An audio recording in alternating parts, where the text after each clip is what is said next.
Well, we're not at a Wisconsin football game, but we're playing jump around. Welcome back to the Sports Renegades here on SportsDownChicago.com. I'm Ryan Stuprich. And I'm Ryan Risky. Yes, we are talking about the Blackhawks right about now. They've been struggling a bit. Ever since they scored 10 goals on opening night. I know. I mean, that was crazy, by the way, that they were able to do that. We probably won't see that again this year. I don't know if a team will score, 10 goals for a while. It's pretty crazy, but they've been up and down. They just haven't been able to score. I mean, they get a win here and then a couple bad losses in a row. They're down 2-0 right now in Philadelphia. 3-0 now. 3-0. They actually haven't won a regular season game in Philadelphia in 21 years. Wow, yeah, because we know that they won the Stanley Cup there. That covers 13 losses. That's pretty crazy. I mean, I know you're more of a hockey guy than I am. What do you think is the main reason why they haven't been scoring enough? Well, they don't really have a guy that's standing in front of the net trying to screen the goalie. I mean, they're not getting good check. They had 38 shots on goal on Sunday against the Canadiens. Didn't score. It's the problem. It's that you need higher quality shots. They're not getting the redirections. They're not putting in the rebounds. They're taking a lot of shots from outside the circles, and you got to have higher quality chances. Yeah, I know. And they haven't scored a even strength goal in almost 200 minutes. Really? Their last few goals have all been on special teams. Everything's been on special teams. Yeah, so that's not good. And there's guys like Kane hasn't been scoring as much as you would like. There was, Assad was doing really good to start the season. He hasn't scored as much lately. Guys like Ryan Hartman and some of these other people who, should be, having a few goals by now, just haven't been able to get the job done yet. And, it's really taken a toll on the team. I know they won at Minnesota, 2-0, but then they lose to Montreal, like you said, at the United Center. Right, so that was after Crawford had back-to-back shutout wins, and they still were having trouble scoring. Yeah, so, it'll be a process for them. I remember after they got swept. The defense has not been very good. I mean, they traded Nicholas Hjalmarsson for Connor Murphy, and he's struggling to be in the everyday lineup. Right. And I remember Stan Bowman said after they got swept by Nashville in the playoffs, he said, we'll make sure that this never happens again. Well, now they're struggling. What he didn't mean was he hopes they're never making the playoffs again. No, he didn't mean that. Except they're fighting for a playoff spot right now. Yeah, and there's a lot of people who are quick to say on Twitter, oh, the window's closed. That's it. Our championship window is closed. Well, it's hockey. It's never closed in hockey necessarily. I mean, look at this Las Vegas team. First year of their team, and, they've been on a roll. Anything can happen really in hockey. Anyone can make the playoffs and make it run.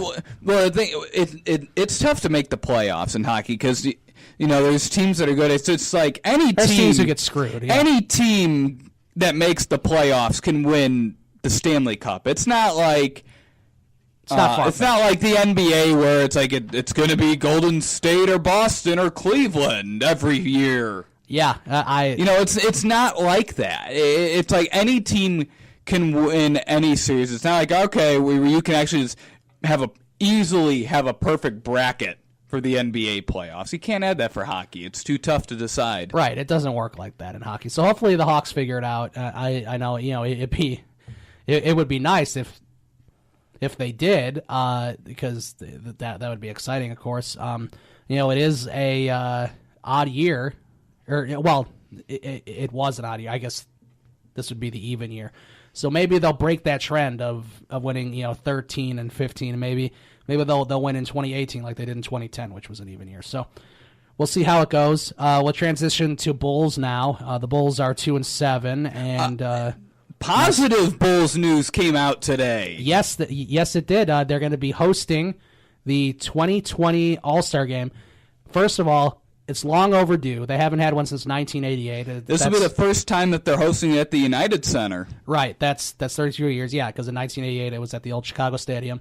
I think it's long overdue. I think they probably should have had at least one before this. I think that they should have, because instead they keep going, to warm climate places. They keep going to Miami. They keep going to Phoenix. They keep New going Orleans. to Houston. They go to New Orleans way too much. Oh man, it feels like New Orleans was getting it every other year for a while. And then in the last few years, they were playing in Toronto. They were doing New York. I know they did the new Barclays Center in Brooklyn a few years ago.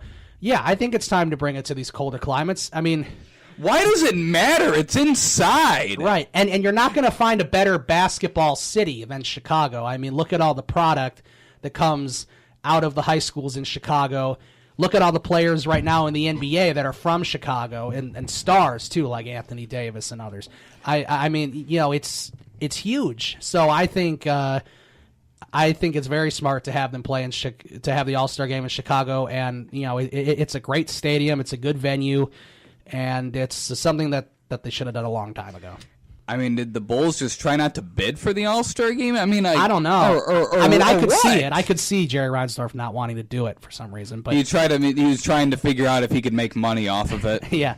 And another thing, I think we're going to start seeing this a little more because, remember that the Milwaukee Bucks next season are opening up their new stadium, the Wisconsin Sports and Entertainment Center. And that's going to be a nice new stadium.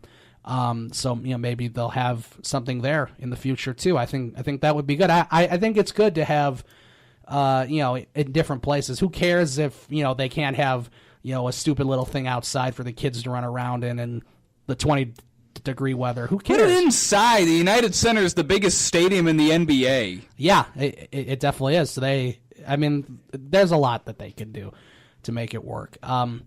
So, yeah, I think that's exciting. I'm sure Bulls fans will be thrilled that by 2020 they'll be able to start calling for Gar Forman's head on the national stage.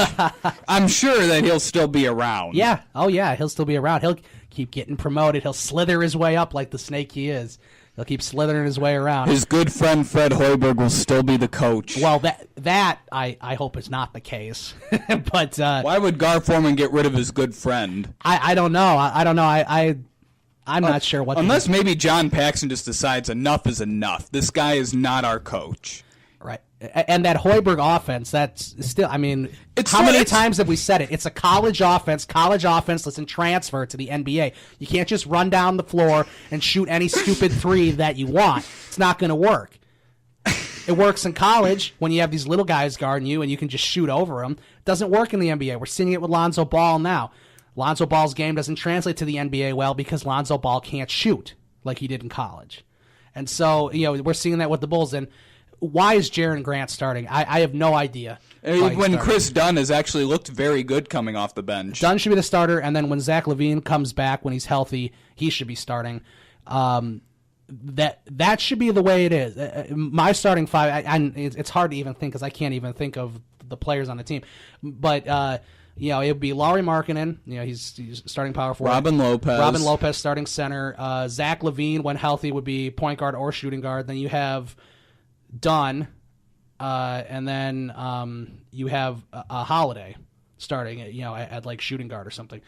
I think you could have something like that. And I know that they had this David Nwaba guy who was playing pretty well, but then he got injured. He also can't shoot. Yeah, I don't know when he'll be back. And then you have Jaren Grant who can't do anything.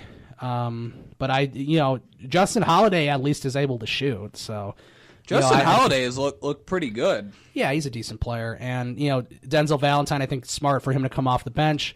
Same with Bobby Portis. Will Niko Mirotic be back? I don't know. I wouldn't care one way or the other, to be honest with you. I don't think he's really worthy of playing in the NBA. He's not that good. So it sounds like a lot of teammates were getting tired of his act in the locker room, and Portis was the one that stepped up to tell him enough was enough, and it unfortunately got to the point that it did. Well, yeah, obviously he shouldn't have punched him in the face and knocked him out cold. That wasn't good. But I could see Mirotic being the annoying guy. Right. He at first you think, oh my God, get rid of Bobby Portis. He's this awful guy. And it really sounds like a lot of the players like him. And that was just more of it was kind of an enough is enough type situation. It wasn't like Portis was just upset that he lost out on the starting job to Nico. Yeah, and it seemed like the players seemed to love him and had great things to say about him after his season debut. 21 points, 13 rebounds. Yeah, I know, and I mean, I told you,